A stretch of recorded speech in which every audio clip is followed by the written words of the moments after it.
Okay, so I think let's start. It's 7:30, so I don't want to keep people longer. Actually, I'd intended to maybe do this over 2 weeks, and then I kind of compressed it into one. So hopefully I'll be able to be done within about an hour or so. And then if there are questions, I'm happy to take any questions towards the end. Just a reminder, next week, at the same time, we've got Rabbi Chazdan speaking, and he will just be giving a contemporary message of Chanukah. What I want to try to do today is go back to the historical.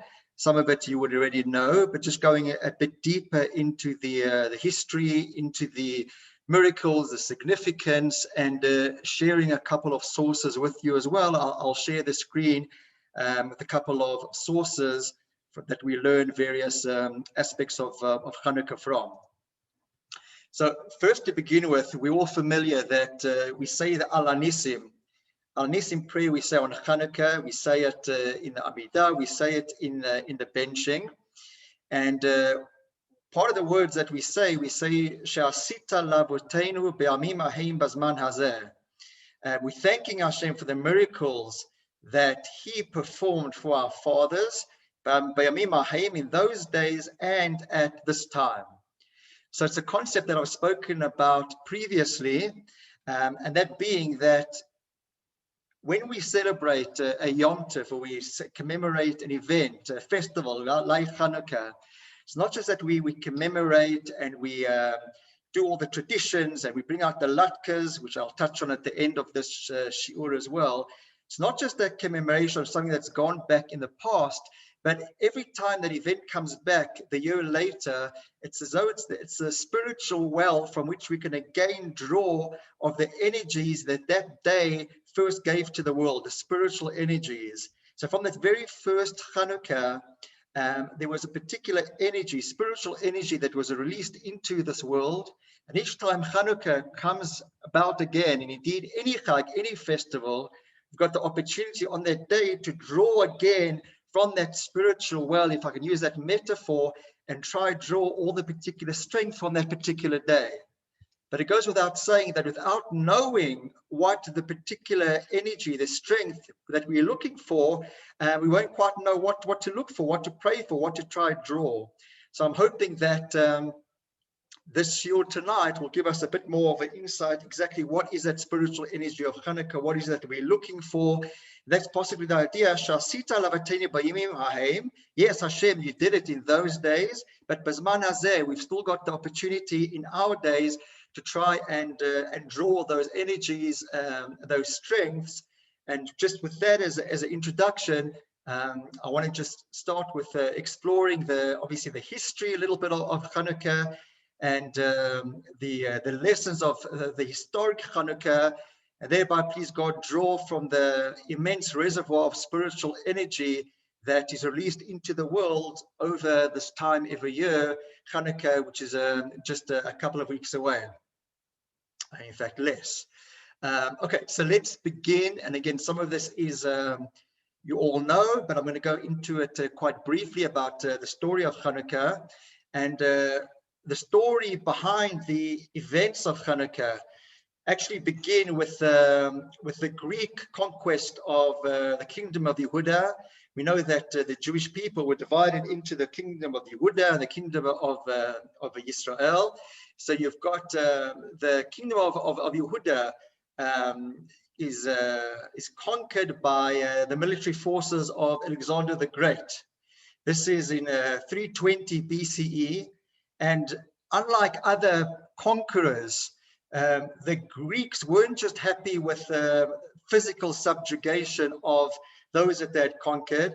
They actually wanted their culture to dominate the world, and they always wanted to spread that influence, that culture within the territories that were now under their control, that they had conquered. So even before, maybe long before the actual events of Chanukah taking place, we've got the Greek culture, which many of you would know, referred to as Hellenism, already starts to manifest, already starts to develop within the Jewish population. And what happens is, in response to this Hellenization, you've got an internal conflict within the Jewish people. You obviously had those that favored this modern, this Hellenistic approach, and then you had others that don't. They wanted the traditional Judaism. And eventually what you have is a movement of Jews developing whose aim was to try and force the pace of Hellenization by trying to purge Judaism of those elements that limited the advancement of the Greek culture.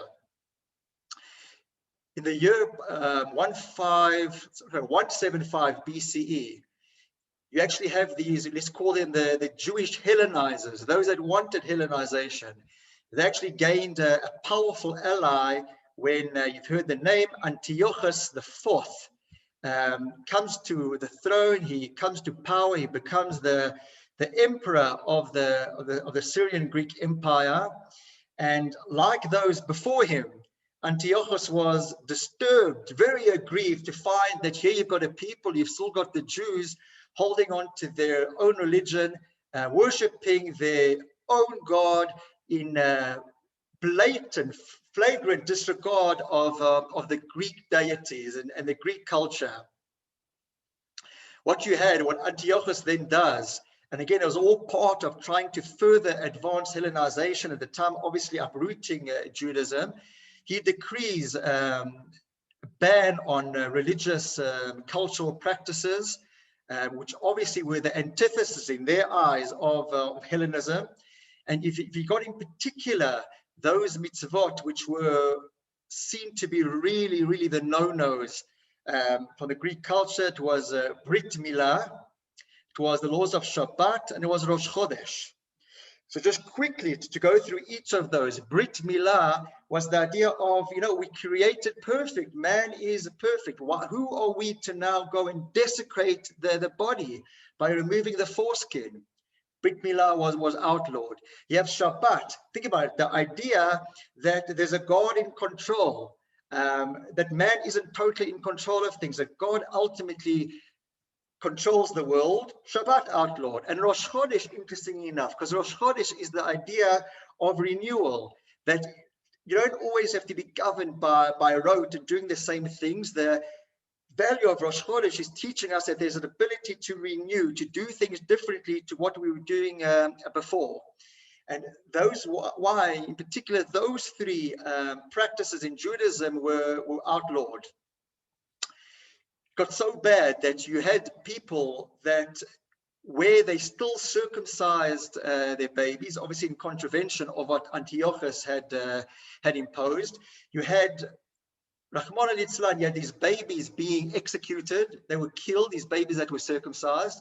And then you had these dead babies being hung around the necks of their mothers. That's actually described in the book of the Maccabees. Again, I don't want to get sidetracked, but that wasn't eventually included into the Tanakh. But we need to know a body of Jewish history, if you like, known as the book of the Maccabees. And obviously I'm going to touch on the Maccabees shortly. There was also the directive to stop the sacrificial service in the temple. And that was obviously some of the things going around in this time. Just want to share with you now quickly, and again, I'm not going to bore you with too many sources, but I just want to share with you from Rambam, Maimonides, just what he writes there on Hilchot Chanukah. Give me a second to share.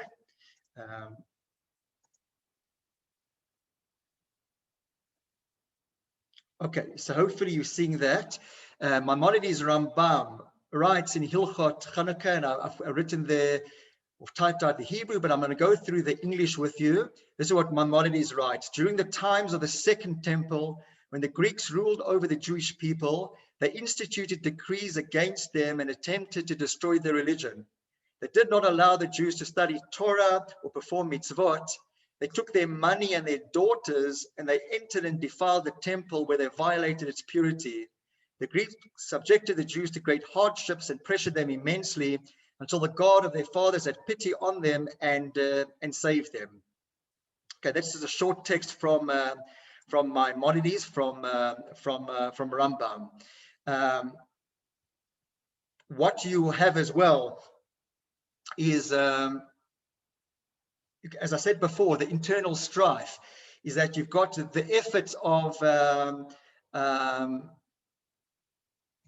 the Greeks to speed up the Hellenization. Obviously came up against opposition from those Jews who were fiercely committed to traditional Judaism. And obviously they opposed the Hellenization. And we have these very pious Jews who really willingly martyred themselves rather than give up their religion. And eventually you have it leading into a rebellion. And that's where we have the idea of the Maccabees, led by Yehuda HaMaccabee. And in fact, many of you may not be familiar, but he had a particular war cry. And in fact, that's where we get the acronym of Maccabee. So, Micha Mocha Ba'ilim Hashem.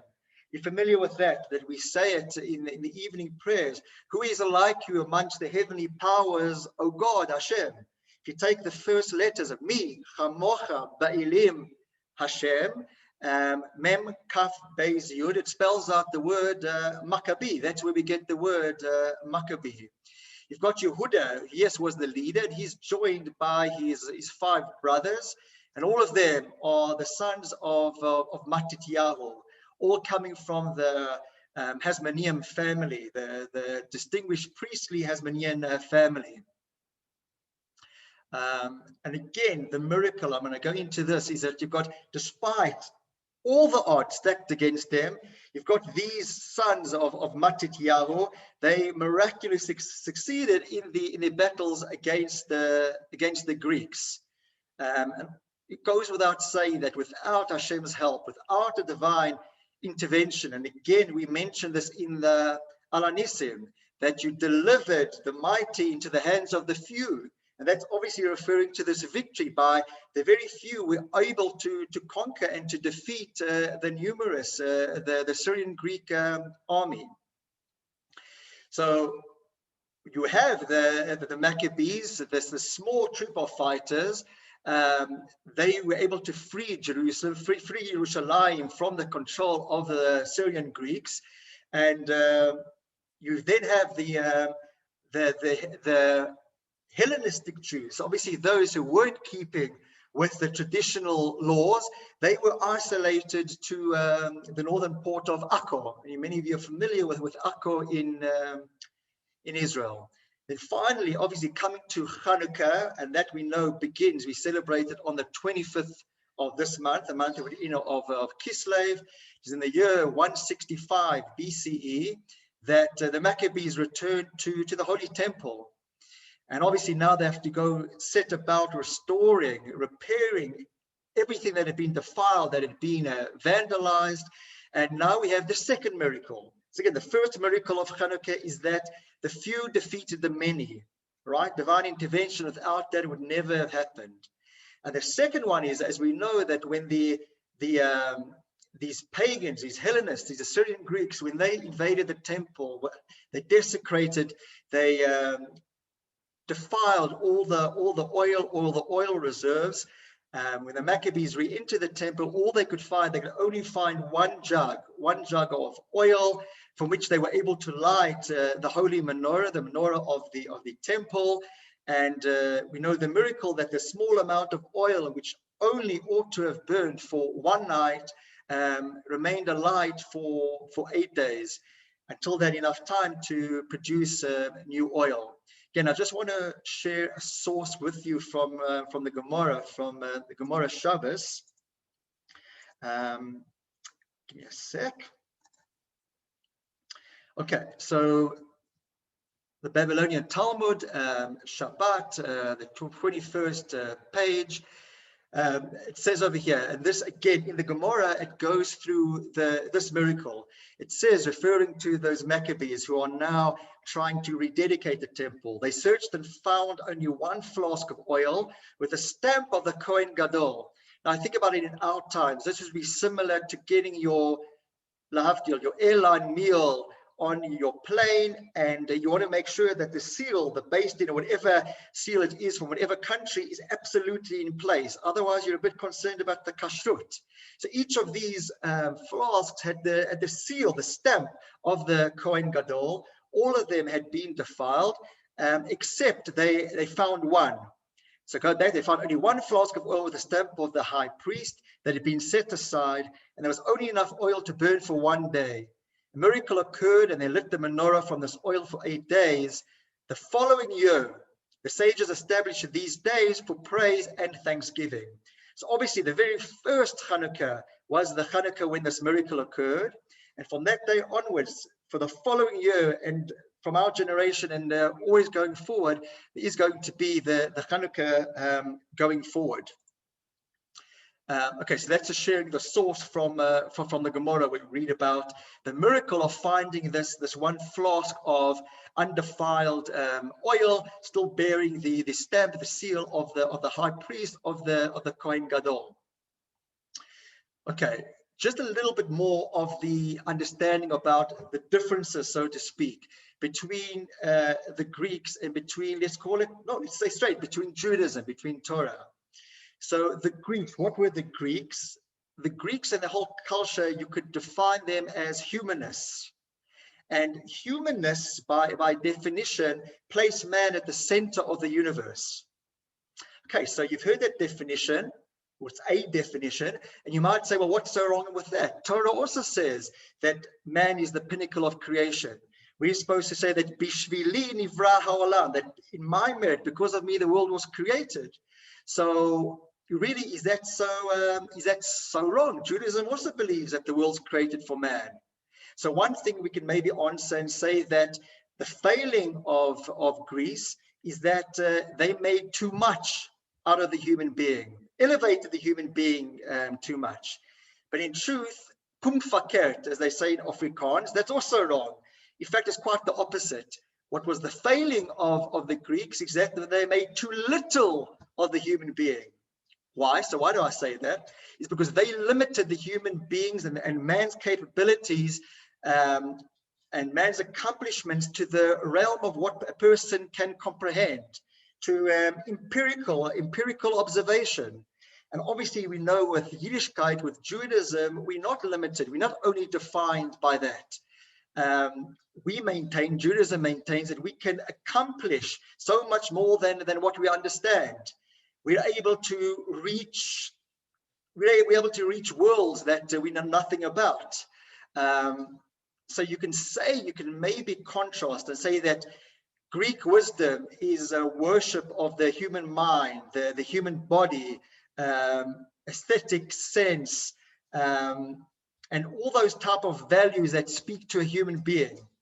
But the aspect that we have, that godliness, what sets us apart, what we would see is that something called kedusha, holiness. There's a deeper level, there's something more transcendent that we can aspire to, that we can almost touch with, that we can reach to without it being tangible, without us being able to see it. So yes, at surface level, we might think that the Greeks lifted man, but in fact, they limited man because they never saw that and appreciated that man can actually be so much more than a man can just simply see with his or her own physical eyes. There's so much more. There's a level of kedusha. There's a level of holiness as well.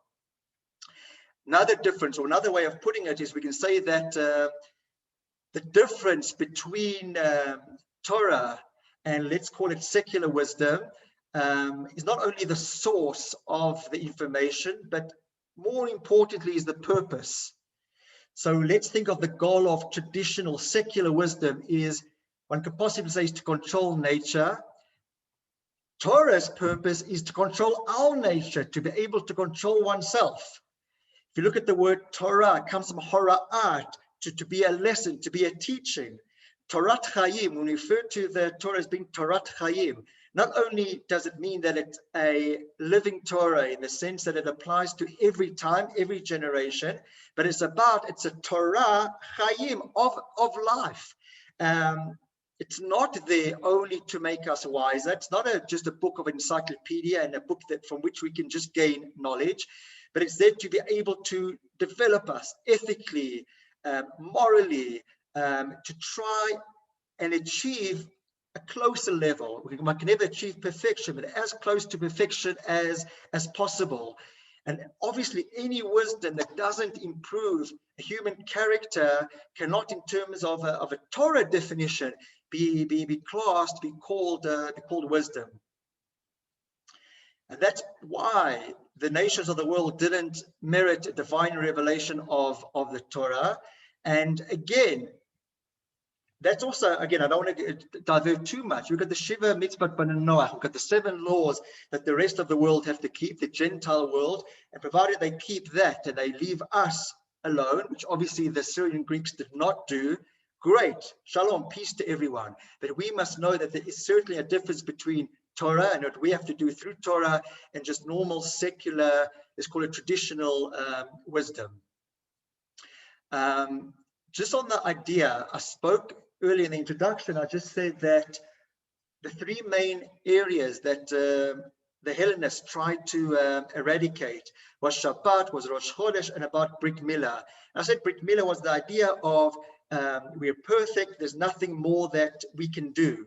And by us circumcising ourselves, we're actually defiling, we're desecrating our bodies. And you can just think of everything, the Greek statues, how they worshipped the body and human form, and how can we do anything to change that? Everything's absolutely perfect.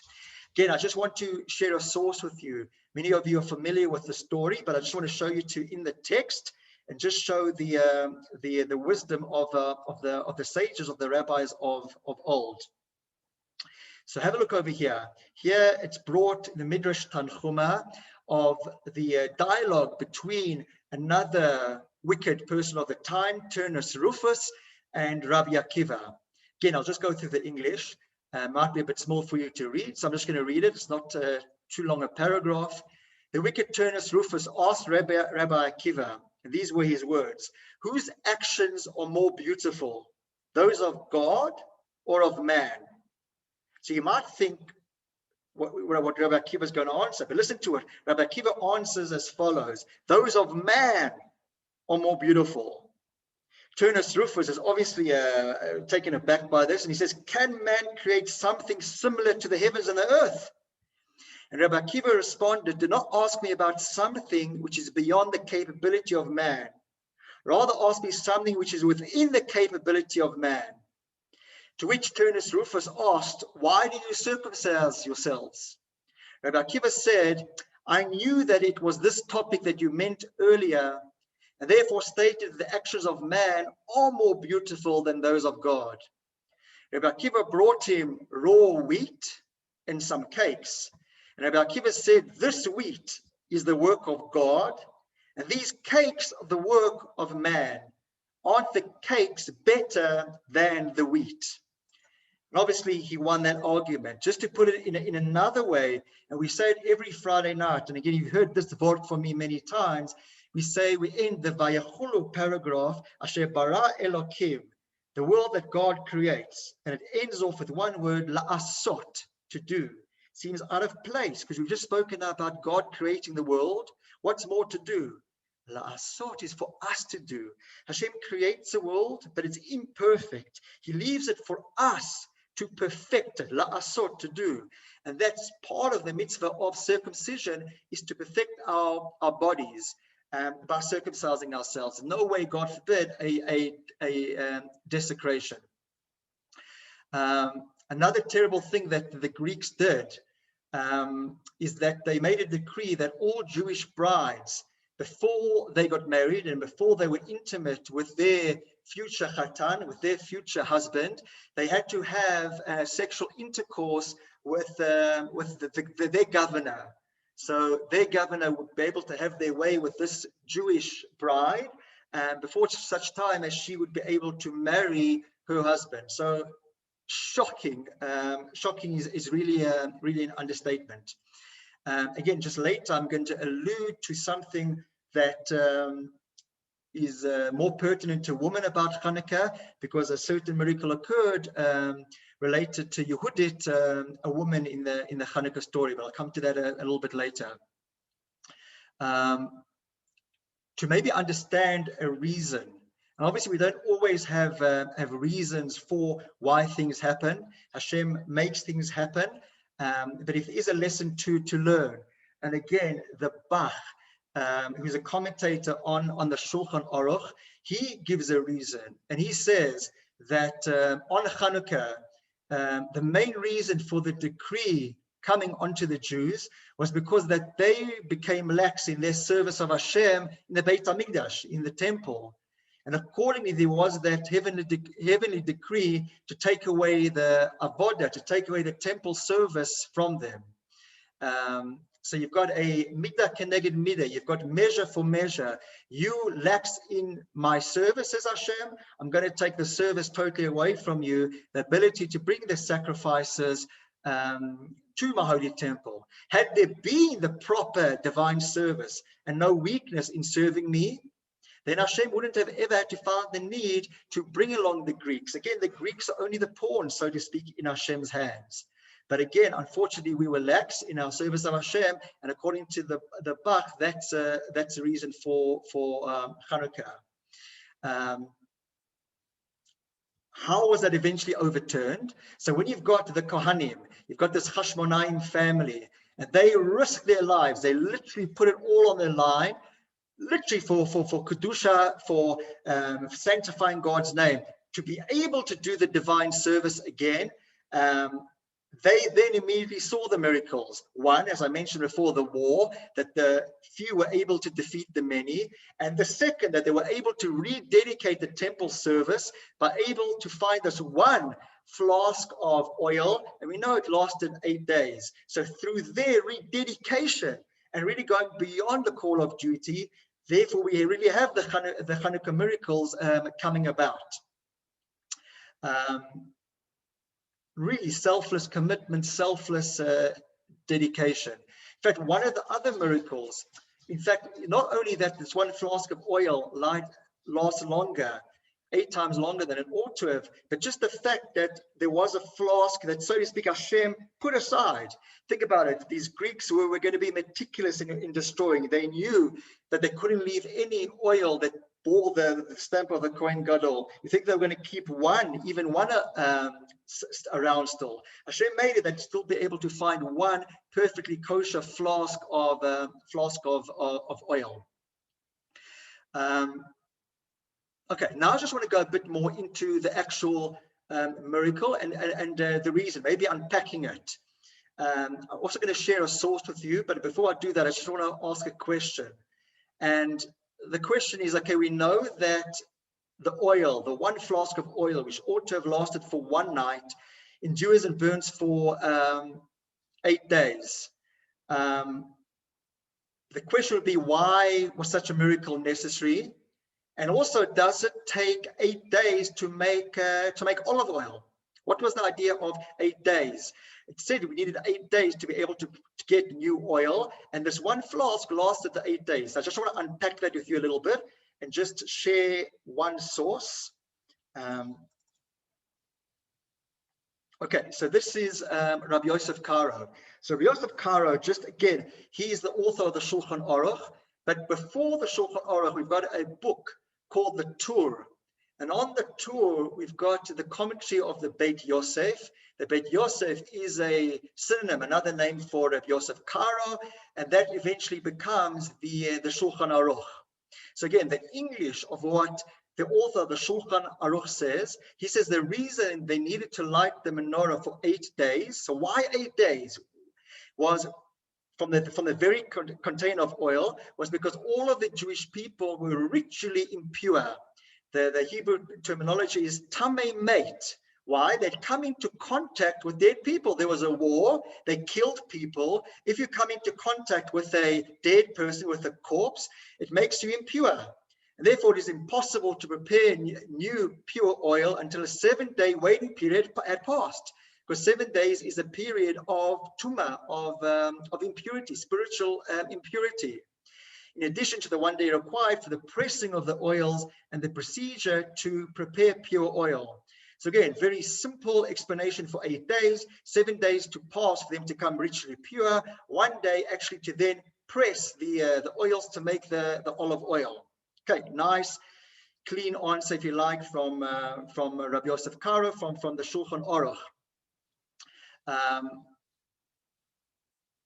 Another reason is given, not related to the ritually impure and waiting 7 days to become pure, but in fact the Ran, and also a very famous commentator, what he says, what he gives as a reason is that the pure oil, also he gives a simple enough reason, that the pure oil was only available at a place that was a distance of 4 days away. It took 4 days to get there. Obviously, once you're there, you got to come 4 days back, and the return trip would have taken 8 days. Okay, so either it's because they are ritually impure, 7 days to become pure, 1 day still to make it, or you've got the oil, it takes 4 days to get there, bring the oil back, 4 days, return, making up the 8 days. Still left with another question, and I'm sure it's a question that many of you have had before, but again, we know that the oil lasts for 8 days, but we also know that the flask contained enough to last 1 night. So then, do we not have simple maths, 8 minus 1? Do we not then have a miracle only lasting 7 days? Because it wasn't a miracle for 1 flask of oil to last 1 night. That's what it was always intended to do. The miracle is it lasted an extra 7 days. So why didn't we have Chanukah for 7 days? Why do we have it for 8 days? So again, the answer is given by Rabbi Yosef Karo, the author of the Shulchan Aruch, and he gives 3 explanations. So the first explanation he gives is that when they found this flask of oil, they actually divided it into 8 portions. And each night they would put 1 portion into the holy menorah in the Beit HaMikdash, and it remained lit until the very next morning. So we do in fact find that the miracle took place on each night and for 8 nights. FOR, for 8 nights. So that's the one explanation that he gives. Another explanation he gives is that after they poured the required amount of oil from the flask into the lamps of the menorah, and just remember, obviously each of the menorah had a flask, let's call it something else, the lamp, let me call it the lamp of the menorah. So once they poured from the flask that they found of oil into the lamps of the menorah, the flask remained as full of oil as it had been originally. So it never diminished, even though they poured. So the miracle was obvious then even on the first night. So again, once they poured from the flask, it ought to have been diminished, but it never diminished. So there was a miracle still taking place on the first night, and that's the second reason why we do it for 8 nights, because there was still that element of miracle on the first night.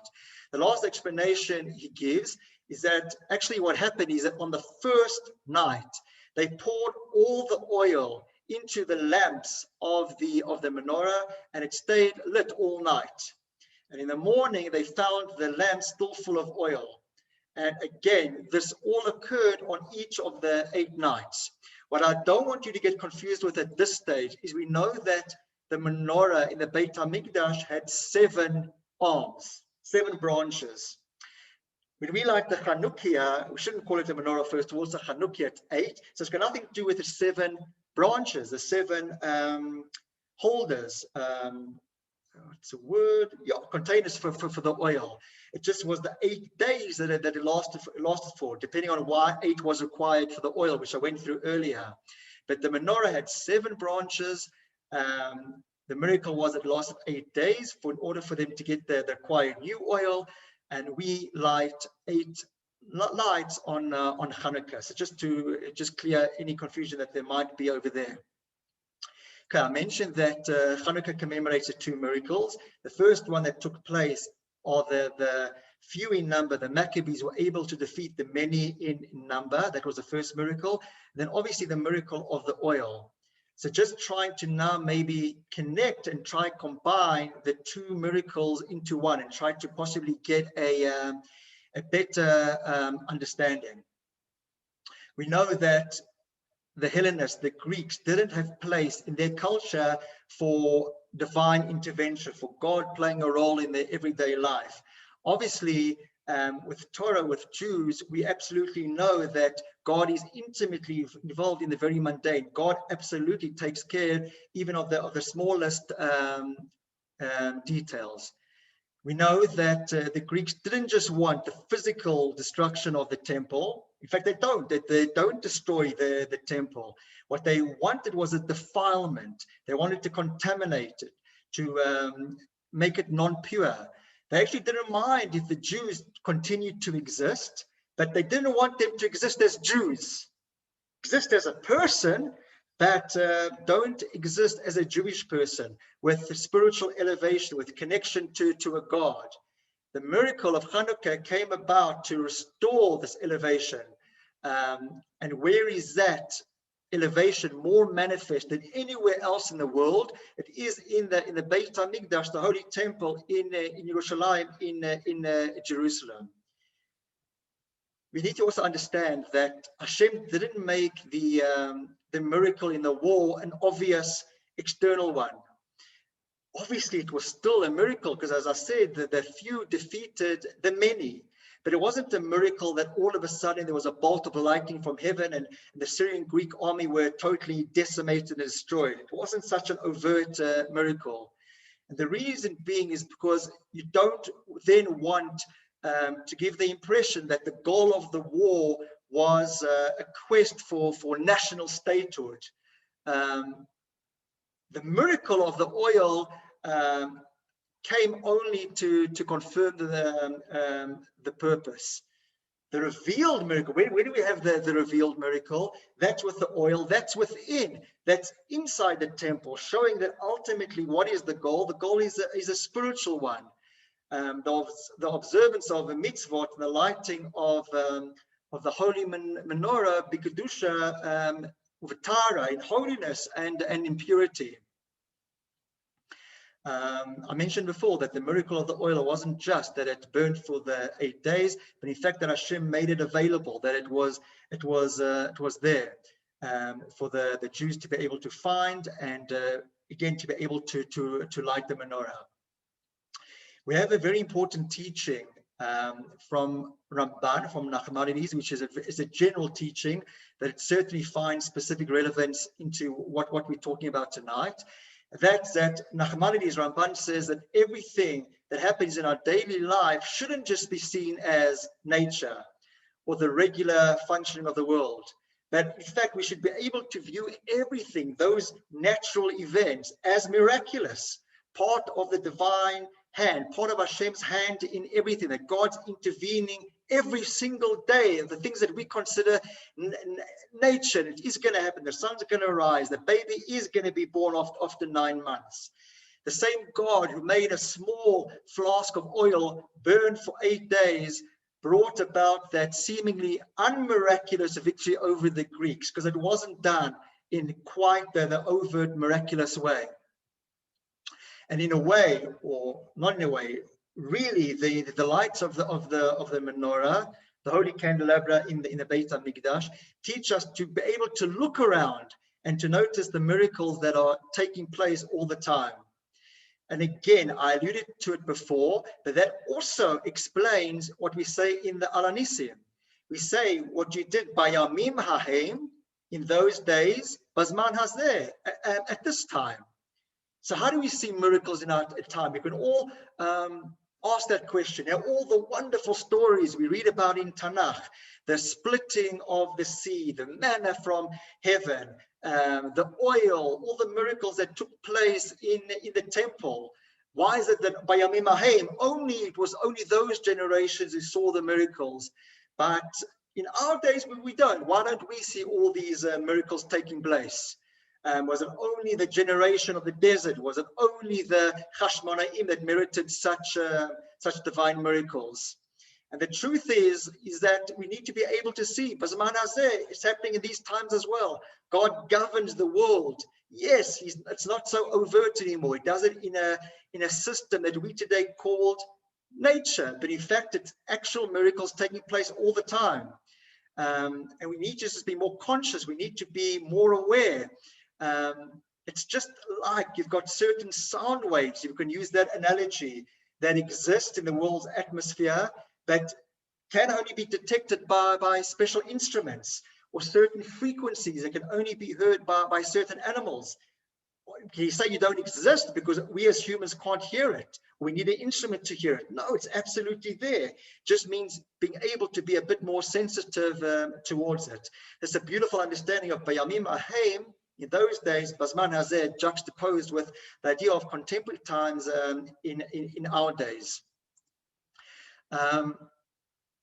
Okay, another thing that I want to speak about is, again, just like everything else in life, everything else in Jewish practice, and of course they would apply to every single mitzvah, Hashem doesn't need our mitzvot. Hashem also doesn't need the light of our menorahs, of our Chanukahs. Think about it, the light that the menorah at the temple or our Chanukahs can produce is nothing like the sun and the millions of stars that Hashem created. But again, just like every other mitzvah, Hashem desires, Hashem wants a relationship with us, and so he gives us an opportunity, in a sense, to give back to him.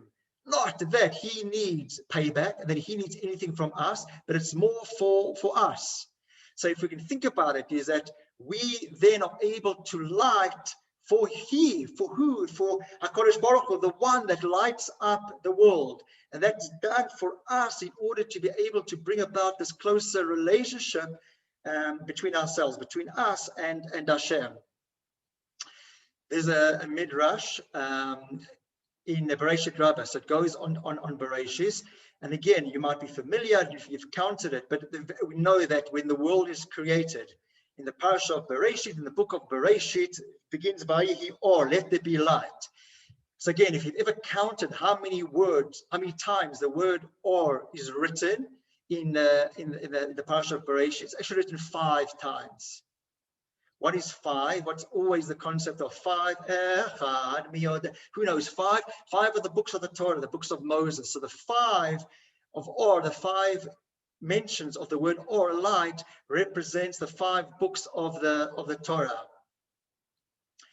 Whenever in the Torah, our sages, so the rabbis in the Gemara, elsewhere, mention the word oil, where the word shemen is referred to, and they use the word oil used to light the menorah, there's actually an allusion as well to the wisdom of the lave, of our heart, and also the thoughts of our mind.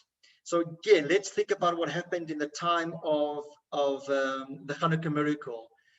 The Greeks, what was their intention? They entered into the Beit HaMikdash, the Holy Temple. They defiled the oil, okay? It's not just something to light the menorah, but it's our thought, it's our heart, it's the wisdom, the oil represents the Jewish wisdom. They wanted to, and in fact, at that time, they probably did. They blemished the thoughts and the feelings of the majority of the Jewish people at the time, who would have begun to accept, and who were already beginning to accept, the wisdom of the Hellenists, of the Greeks, and to think that was going to be the enduring, the everlasting reality and wisdom. But the miracle, when the Hashmonaim came, and they found the oil, that one jar that contained the pure oil, an amount sufficient to last just one day. So again, metaphorically, what that does symbolically is, despite everything that the Greeks wanted to do, and believe me, they absolutely wanted to do, it wasn't just about destroying some oil on a very physical, basic, superficial level. Everything that they had wanted to do to desecrate, to defile the thoughts, the dreams, the wisdom of the Jewish people, the idea that there still remained this one jar of pure oil, which enabled them to know that what they believed in, what Torah was sacred, and the importance was enduring, was going to remain lit, was going to endure, was going to remain burning long after all these other ancient wisdoms have come and gone. and what's been. We've always, thank God, been able to be the Or LaGoyim, the light to the nations, and the rest of the nations have so often followed after our light, after our wisdom, rather than it being what the Hellenists intended for their wisdom to be the enduring reality throughout the ages. Okay, I made a note to speak about this. I see there is a little bit of time, so I will still speak about this. In the Beit HaMikdash, obviously we've spoken about the menorah, but there was a another important, and again, obviously there were more than 2 kelim, more than 2 vessels, but if you had to specify which were the 2 holiest kelim, the 2 holiest vessels in the Beit HaMikdash, it would have been the Ark, the Aron, which contained the 2 tablets, and the focus of our subject this evening, the menorah. We know that the Aron, the Holy Ark, was kept in the Kodesh Kodashim, in the Holy of Holies, behind the Parochet, behind the curtain. And what was contained were the tablets. So what was the tablet symbolic of? The Torah, the written law. In fact, there was a Torah scroll in there as well. All the prophecies we read about that Moshe gets from Hashem, every time Hashem speaks to Moshe, it speaks about Mibein Shnei Kruvim. That message from Hashem comes from between those 2 Kruvim, those 2 angelic-like structures that were on the lid of the Holy Ark. So that the Ark represents the written law, the 5 books of Moshe that is in the Holy of Holies. Outside the Kodesh HaKadoshim, beyond the curtain, outside the curtain was the menorah. And what was the menorah symbolic of? That was, if you like, the source of the influence of the wisdom of the oral law, the oral tradition, and the Torah sages. So whereas you've got the Holy Ark, the Aron representing the written Torah, as we call it, Torah Shebichtav, the menorah represents the Torah Sheba'al Peh, the oral tradition, which still obviously flowed from God to Moses at Sinai, but was obviously done via oral tradition until such time it was written down in the Mishnah and then in the Gemara. And again, it's so beautifully symbolized in the menorah itself, because how the menorah is designed is, we know the menorah has 6 branches that flow out, to come out of one central pillar.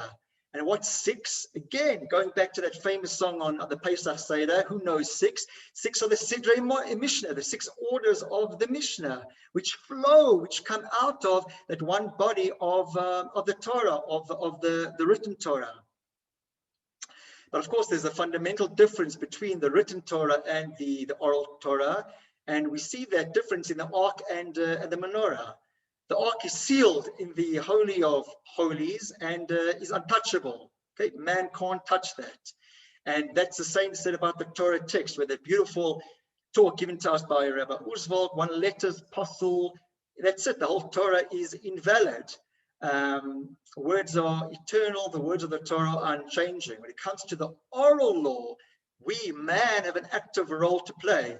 Hashem gives man, gives the rabbis, the ability, and in fact, the holy work, the sacred task of interpreting the messages, the Torah text in that written text within, obviously, the framework of tradition, and being able to apply halachic principles to changing times. We know today, to modern times, to modern technologies, the rabbis have that ability to devise, to frame halakha according to the principles of the written Torah. And that's also, as I said, beautifully symbolized by the Ark behind the Holy of Holies, the menorah, which was more outward. I want to discuss something very, very interesting, and I touched on it, I think it was last week when I was just going through the Kitzur Shulchan Aruch and some of the laws related to Chanukah, and I touched on this, but I just want to show you in the source, in the Gemara itself. Let me just click on the source sheet. Okay, so the Gemara also comes from Shabbos, the Gemara Shabbos, Tractate of Shabbos. And it asks over there, what is the blessing recited upon lighting the Chanukah candles?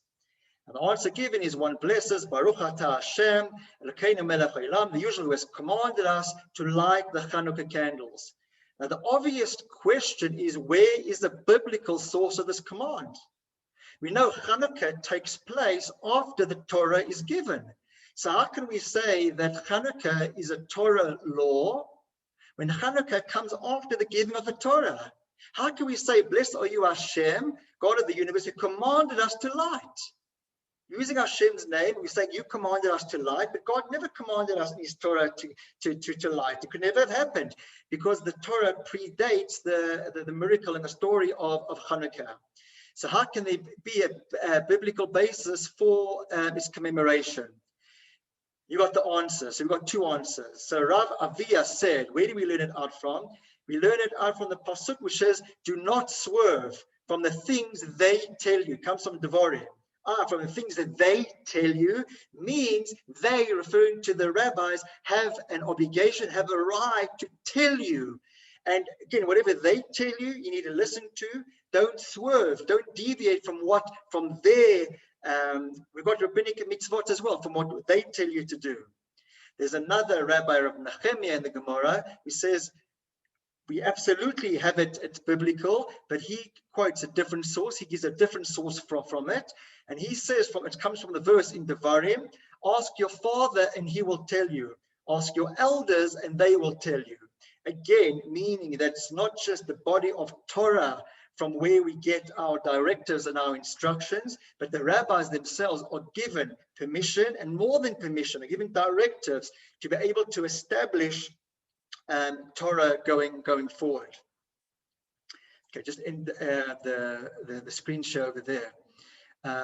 Another thing just to mention, and again, I did mention this during the week to the guys in the weekday minyan, is that we need to also understand the difference between the lights that we light throughout the year, like the Neirot Shabbat, the Shabbos candles, and the Yom Tov candles, and the Chanukah candles. So it's only the Chanukah candles in the Haneirot Halalu, we actually say it, that these things, these lights, Haneirot Halalu Kodeshem, they are holy, and we don't have any right to use them, only to see them. So why are the lights of Chanukah different to the lights of all the other candles that we light on Shabbos, or Yom Tov, Yom Kippur, whenever, where we can benefit? We should benefit from that light. We should eat by it. It's creating a better ambience, not only for kavod, for the honor of the Shabbos or the Yom Tov, but for the oneg, for the enjoyment of it. But here for Chanukah, we can't even benefit. There's an intrinsic holiness to it. And again, what's it coming down to? What's it coming back to? It's all coming back to that central concept of Chanukah, the energies of that Chanukah bring every year. And this is what we draw on. And that's the idea of the penetration of the divine light into the darkened world in that time of the Greek Empire. But into our times today, we've equally got a dark world today, and to be able to bring divine light, to be able to bring holiness into our world today is incredible. Throughout the year, the light is hidden, the miracles are concealed, and I spoke about that earlier. They're definitely taking place, but they're hidden. On Chanukah, the very lights that we kindle manifest the light of divine intervention. And for that reason, we say that Kodeshem, the light is holy, and we're only permitted to see it. And the idea of seeing it is to be able to internalize the miracle of Chanukah, to be able to appreciate and to know that the miracles weren't only B'yamim Ha'im in those days, but they're always with us at all times. Just wanted to see if there was anything else I wanted to discuss. Just wanted to go very briefly on the distinction, if you like, between Chanukah and Purim. And this is brought down by the Mishnah Berurah. So the Mishnah Berurah, he writes over there that the rabbis didn't establish Chanukah. Many of us would be upset, right? This is the great thing about Purim. There's a mitzvah to eat, right? And that's the easy one, right? A mitzvah for Jews to eat. Fantastic. Bring it on, God. Why aren't there more of these? Chanukah, we don't have a mitzvah to eat. I'll touch on just now the idea of Chanukah and of Latkes, and the idea of milchiks, which maybe people aren't as familiar with. But there isn't the idea to feast on Chanukah. And what's the reason for it? On Purim, Haman had the decree to annihilate us. So Haman didn't even want the Jew to exist. Even if he wasn't going to practice his Judaism, I want to annihilate, similar to the concept of Hitler.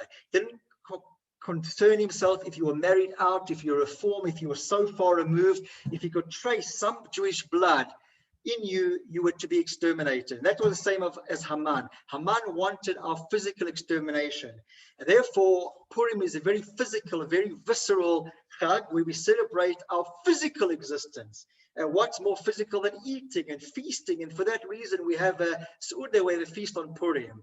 Chanukah, as I said, the Greeks were okay. Jew, you want to remain alive? Fine. Just give up your Judaism. You can remain a very, very nice Greek living among us. It was a spiritual conquest they were looking for. And therefore, when we celebrate Chanukah, we're not celebrating our physical victory, we're celebrating our spiritual victory, and therefore we don't, I wouldn't say limit it, but we don't have to celebrate the Chag, the Yom Tov, so to speak, the commemoration with eating, with feasting.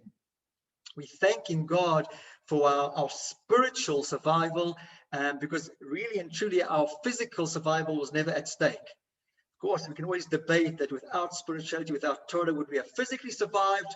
Okay, we can obviously go around that route. But again, the Greeks were looking for the spiritual annihilation, not the physical annihilation.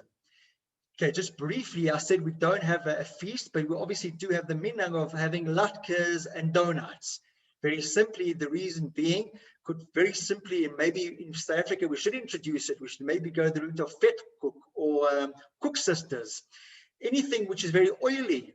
The idea of the miracle happening with the oil. And again, I hope I've given you a little more tonight than just the idea of Chanukah being about oil lasting longer. But because the miracle did center around oil, so when we do eat those foods on Chanukah, they're going to be potato latkes, which are fried in oil. It's going to be latkes, which are fried in oil. As I said, maybe someone should come up with the concept of something clearly South Africa and Chanukah at the same time, oily, but of a South African flavor, pun intended.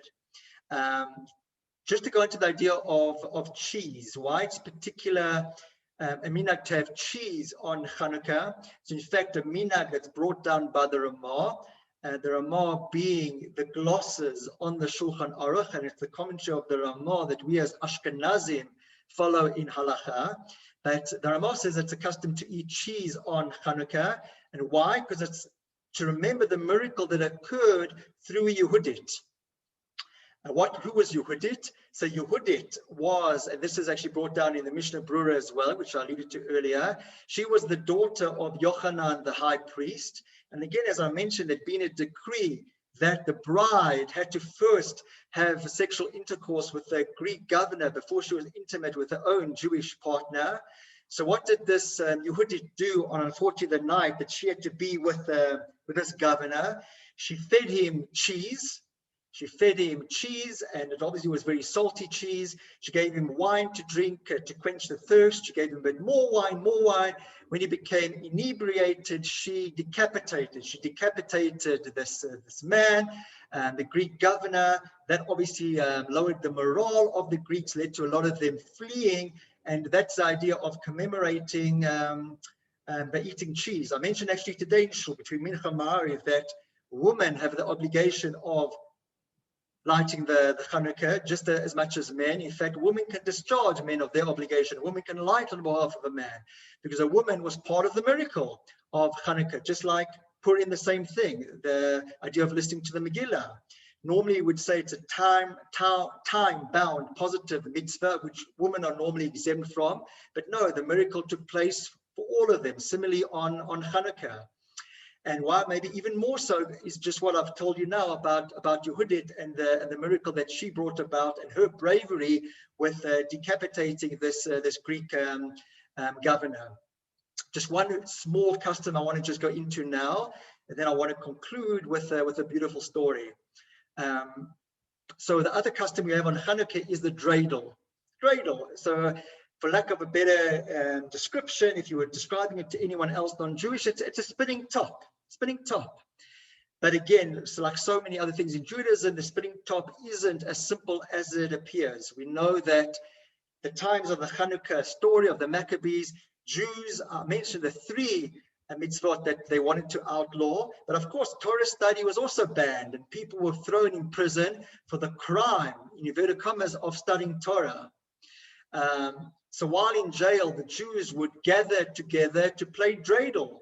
And under the guise of just, idling away time, whittling away time, and just spinning the dreidel, spinning this spinning top, they would engage in a Torah discussion, go through discussions, sections of Gemara, whatever halacha that they'd remember, and speak to each other under the guise of playing with a spinning top. Today, any dreidel that you look at, kids' dreidels, plastic, wooden, have 4 letters on either side of them.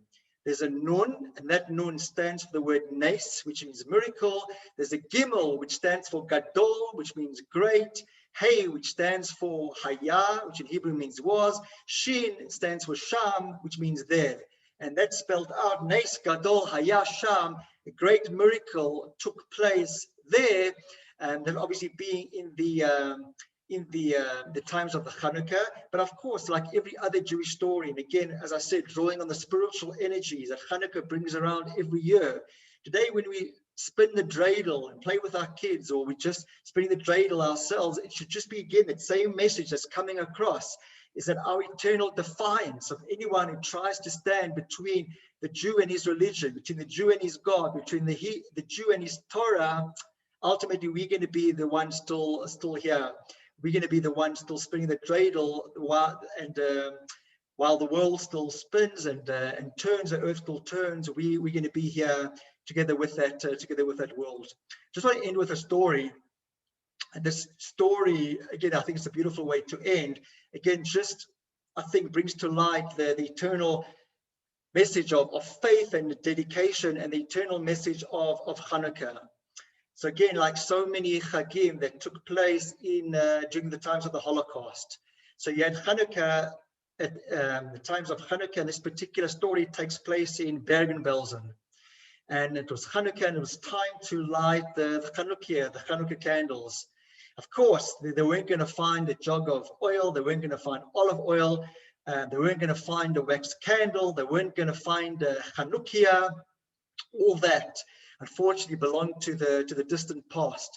What were they able to find? They were able to find a wooden clog, a shoe which served one of the inmates, which served as a Chanukah.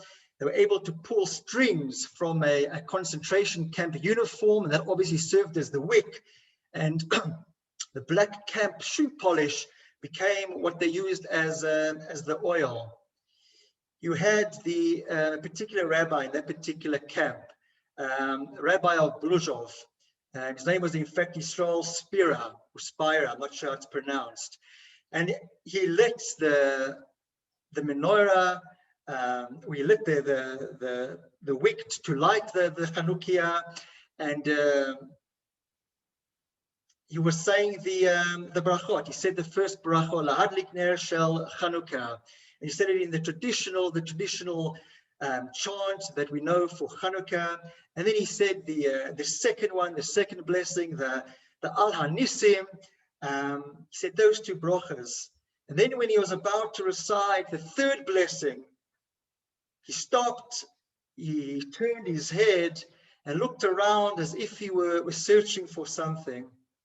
But he immediately turned his face back to the small lights in front of him, and in a strong, powerful, and comforting voice, chanted that third blessing, Shecheyanu v'kiyomanu, has kept us alive, preserved us, enabled us to reach this season. And as soon as this rabbi, the Rabbi of Bluzhov, had finished the ceremony of kindling the Chanukah, yet someone by the name of Mr. Zamitchovsky, who was in fact one of the leaders of the Warsaw Bund, he elbowed his way to the front to try to be able to come to speak to this particular rabbi. And he said, Spira, you're a clever person, you're an honest person. I can understand the need to light Chanukah candles in these wretched times. I can even maybe understand the historical note of the second blessing. that you make miracles for our forefathers in days of old. But the fact that you recited the third blessing is beyond me. How could you thank Hashem? How can you thank God and say, blessed are you, Hashem, our God, King of the universe, who has kept us alive, who's preserved us, enabled us to reach the seas? And Rabbi, how? How could you say it when hundreds of dead Jewish bodies are literally lying within these shadows of these Chanukah lights, when thousands of living skeletons are walking around in this camp, and millions more are being massacred? For this you're thankful to Hashem, for this you praise Hashem, you call Sechiyanu, that you've kept us alive. So the rabbi turns around and he says, Zamichovsky, you're 100% right. This is what the rabbi answers. When I reached the third blessing, I also hesitated and asked myself, what should I do? What should I do with this third blessing? And in fact, I'm sure you saw, I turned my head in order to ask the rabbi of Zaner and other distinguished rabbis who were standing near me if indeed I might recite the blessing. But just as I was turning my head and trying to find those rabbis amongst the people, I noticed that behind me was a throng of people, a large crowd of living Jews, their faces expressing faith, devotion, concentration. They were listening to the rite of the kindling, the lighting of the Chanukah candles.